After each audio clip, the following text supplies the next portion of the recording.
Welcome everyone to the second part of our Japan trip. And today we're going to show you the second part of our Tokyo trip and also when we went to Kyoto and Mount Fuji. Join us on this wonderful adventure. So in Tokyo, we went to Ichiran Ramen, which is considered to be one of the best, if not the best ramen in all of Tokyo. And it had a big line. We had to wait for about 30 minutes, but it was totally worth it. As you could see there in that little clip, you had to sit in these individual booths and they give you this order sheet before you even sit so you can explain to them exactly how you want your ramen. And then you sit in your own booth individual and you can see the view here. There's a little wooden curtain that separates your booth from the kitchen, which is where they cook all the ramens, and you can hear them cooking the ramen too while you're eating. And it's really cool because then they just open the window and give you the ramen. And it's really, really, really delicious ramen. Really totally worth it. Let's watch James have it.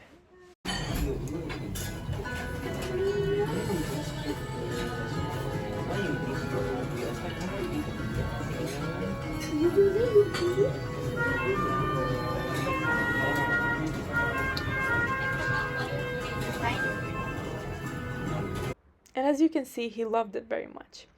And then I just wanted to show you the water dispenser that they have in the little cup that you can drink your own water for free there, which is really nice. And then some other things. So they have these wooden plaques on the right side of the screen that you can see, which you can show to the person who gives you the ramen that says, I don't know the ordering process, or I'm leaving my seat for a moment, just to warn them of anything if you need to in English. And then on the left side of the screen, you can see that you can place more additional orders on top of what you already ordered before you sat down in case you want to eat more food. And just a note here that if you do order these additional orders, you do have to pay in cash. But if you just eat what you ordered originally in the front of the store, you can use your card and pay normally. And then just curiously here, they have instructions on how to apply to work there. So I thought that was nice too.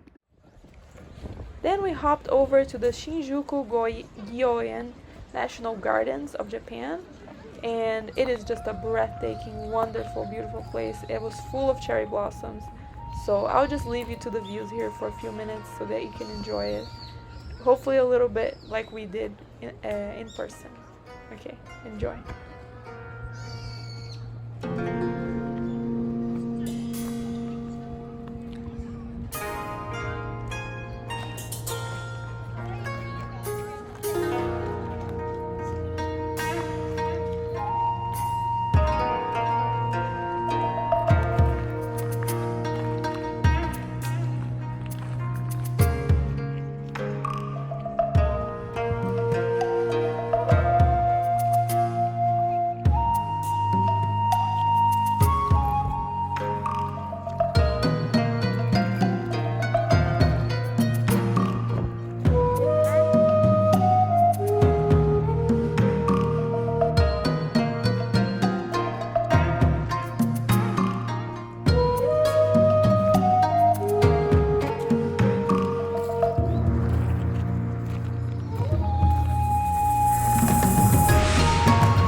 Then we went to the staircases to the Suga Shrine.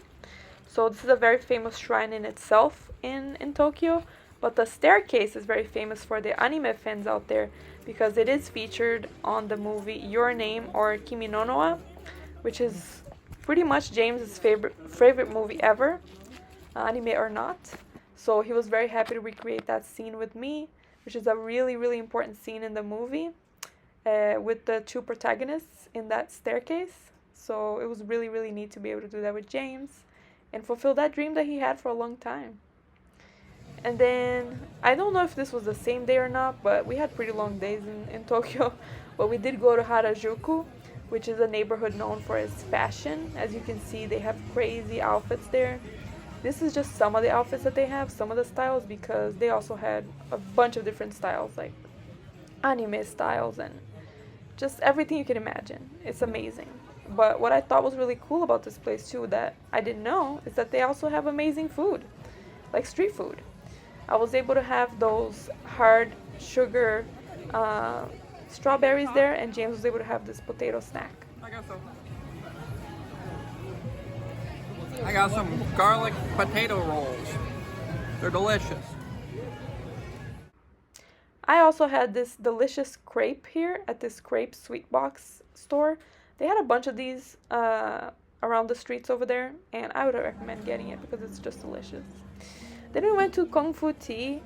I will tell you guys, if you know, you know. This place has the best bubble tea in the world. It is a place from Taiwan, which is, I know, where they invented bubble tea, which I think James is gonna say in a minute as well. And they have this brown sugar bubble tea there that is amazing. It's hot and it's cold, because it's cold on the inside and it's hot right at the top. As you can see, the lady blow torches the very tippy top of it, and there's really nothing like it. I've never had a bubble tea this good in my life, and I wanted James to try it really badly, and I didn't think we were gonna find it because they only have it in a few areas of the world. But they had it in Tokyo and Harajuku, and he had it and he loved it. So let's check it out. First, you have to put it in and just enjoy the top bit. So that top bit is like a s'more. It's so good. Okay. Then they said to stir 18 times exactly.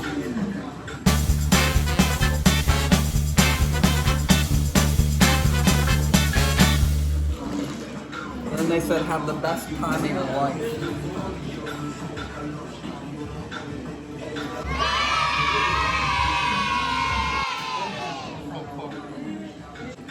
So good. This is not like any other bubble tea you've had. This is so good. You get the s'mores flavor from the top, or the creme brulee flavor. The bubble or the tapioca is perfect. There's some hot, there's some cold. It's just incredible. Quick note here, quick break, just to look at this building. We never saw a building like this before. It's completely modern on the outside, completely glass, and then there's a big, beautiful, grassy patch on it. That's sick, huh? That's incredible. It's so cool with the woods and like the angled construct. It's like modern and rustic and forest at the same time. I don't know. It's like perfect. That's a perfect building. We also visited teamLab's Borderless while we were in Tokyo, and this was my favorite teamLab. You really do exit this art performance, this art building, or whatever it's called, feeling borderless. It's crazy, and you really do feel like you're one with like the other people and stuff like that. It really does work. It's a very effective art form, I think, to have all the artworks blending into each other like this. You saw these frogs in this room, they were in another room too. This is just James having fun. Because it is so fun, you know, you can touch anything, you can climb, the artworks start to go into you, and this was one of the coolest ones. This was one that had a light show, and you got to pretty much be in the light and see the light doing amazing things. So I'm just gonna leave you to it because it was fantastic.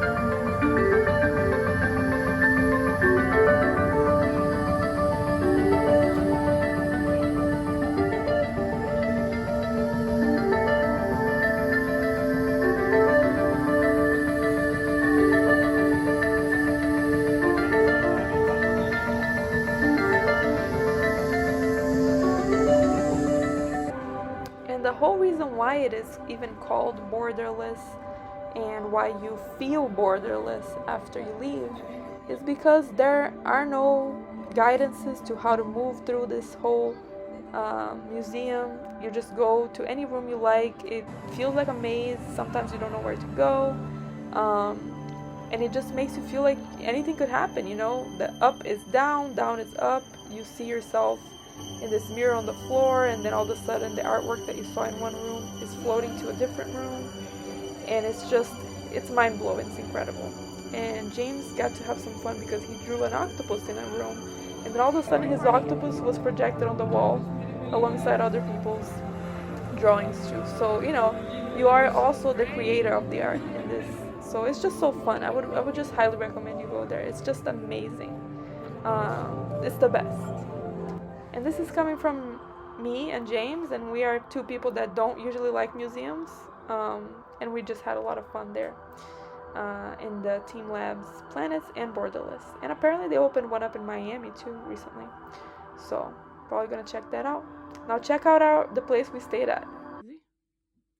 So these bathrooms are actually really nice. Toilets are great. They all have bidets. I only send one in Japan without it. The only problem here is that it's a little small. As you can see, my wingspan is wider than the entire bathroom. And that's the long way. The short way is like, there ain't much here. And the shower, I think I elbowed the wall maybe a good 50 times. And that was when I was trying not to. Yeah. But the sink has a cool thing where if you flip it down, the sink goes on. You flip it up, the shower goes on. It's pretty cool.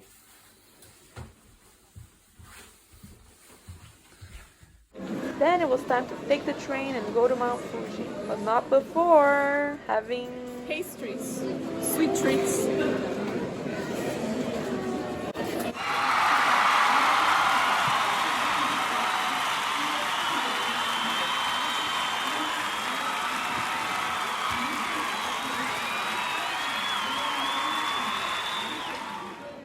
So in Japan, when we were doing the takeout with this little sweet treat, as Barbara would call them, they put cooling packs on the side for you to keep it nice and cold. It's so cool.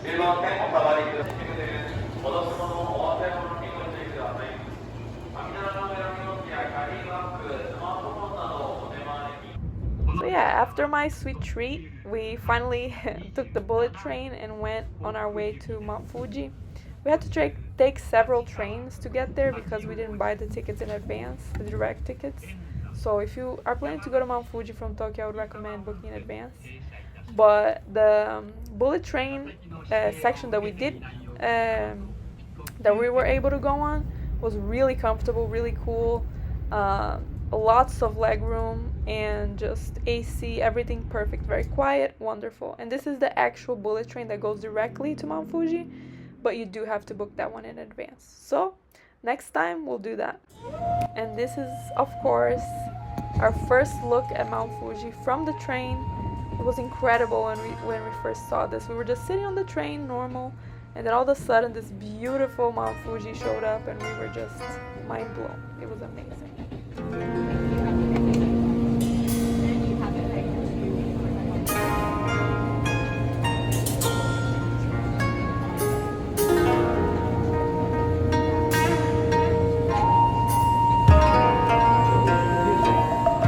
We went to this hole in the wall. Well, it's not really a hole in the wall, but it's just like a hidden gem sushi place in Fuji. Highly recommend. It doesn't take reservations, so you have to get there early. It opens at 6 p.m. But so worth it, you know. James got this vegetarian set that had everything from, you know, tofu to vegetables to everything. It was delicious for him. No fish, but still very good. And then I obviously got the one with fish. It came with all sorts of fish, a lot of food. I was very full after this. And the fish was incredible quality, especially the tuna and salmon sashimi. Amazing. Highly recommend this place. And this is just a view from our hostel. We were not expecting this great of a view. We paid very little money for this hostel. It's a very simple place, but it was very comfortable and very, very clean. So I highly recommend going to this hostel if you want to stay in a cheap place and still enjoy a wonderful view of Mount Fuji. So I'm using my first Japanese vending machine. I know it's really not much different than a normal vending machine, but it's in Japan and I wanted to do this fucking forever. Oh, getting a Coke. Sure I am. Showing your true roots. I think I want a jackpot. That's more than I put in. Great. I'm gonna leave it for someone else. Oh my god.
On the next day, we went to this beautiful Lakeside Cafe for breakfast. We had a delicious meal of waffles. Both of us got the same thing. It was really good. And James even had this matcha drink too that was nice. And then we headed for our hike. We were hiking up to see a view of Mount Fuji. We're obviously not hiking Mount Fuji itself, but we just wanted to see a nice view of it. And we got to do that. Guess where we are right now? Mount Fuji. Yeah, so we're here at Mount Fuji. We took a train from Tokyo, which took about 2.5 hours because they didn't have the direct train from Tokyo to Fuji available the day we came. But it was pretty smooth sailing. It was pretty cheap, all things considered. How much would you say it was to come here? It was Tokyo? like 2,000 yen or 3,000 yen, so that's like $15. Yeah, so it's not too bad. And then we stayed at a hostel here, which was pretty good. We'll leave the name over here. I highly recommend it. It's affordable and it's very clean, very nice.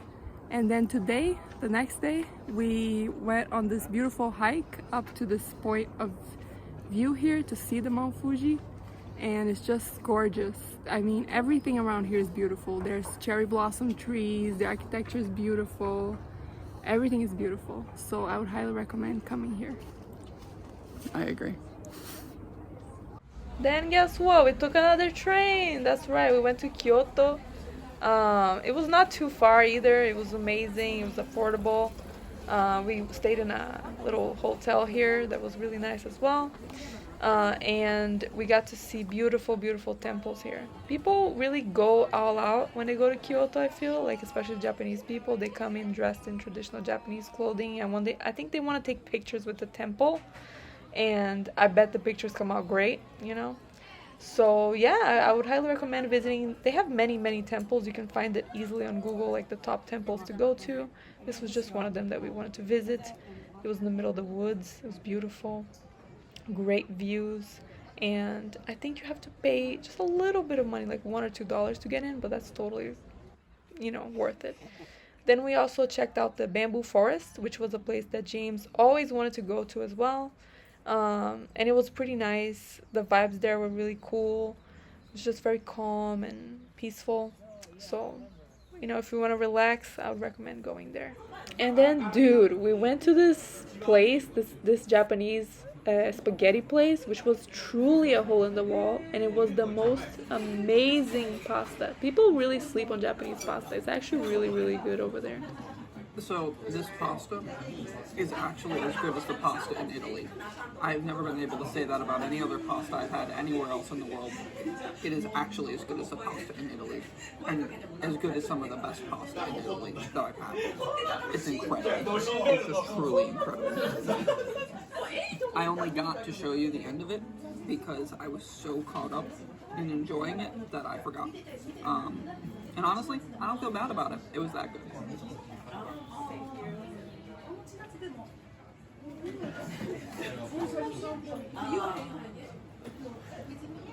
And this is just me enjoying myself, having the same thing as James, which was the carbonara pasta.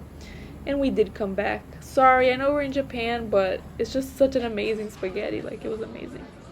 Then the next day we went to Nishiki Market, which is a big market over there in Kyoto, where they sell everything, but mostly food, you know. And the market is extremely clean, organized, smells amazing.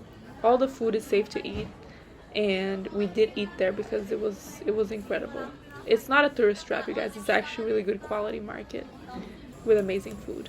This guy was frying eel, or I guess grilling it or whatever he's doing over there. But dude, it was good. It was good. It was a pretty fair price for it, and it came with I got one with rice under it, but you can get one just the fish if you want. And if you like eel, you'll like this. It's so good, you guys. Falling apart.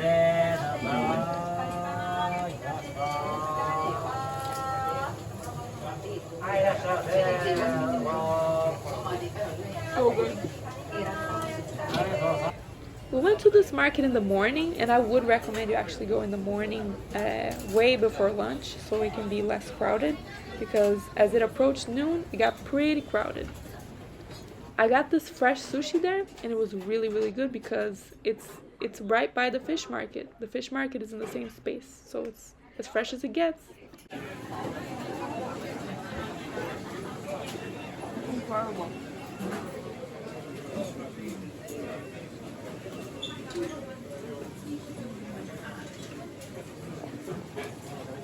It's so soft. The fish is so soft. It's amazing. I'm gonna try some ice cream.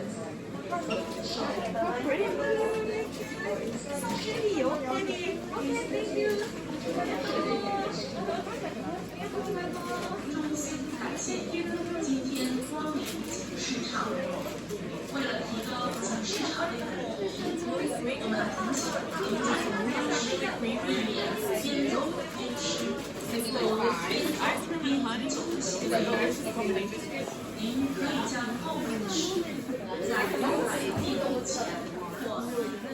So thank you so much for joining us on the second part of our Japan trip. Believe it or not, there's more to come. We went to Disneyland Tokyo, and we also went to have a 12-course meat meal with Wagyu beef, which we're also going to cover in a different video. So lots more to come in Japan. But thank you so much for coming along for this part of the journey. And please like and subscribe if you like this video. And I'll see you for the next one. Bye!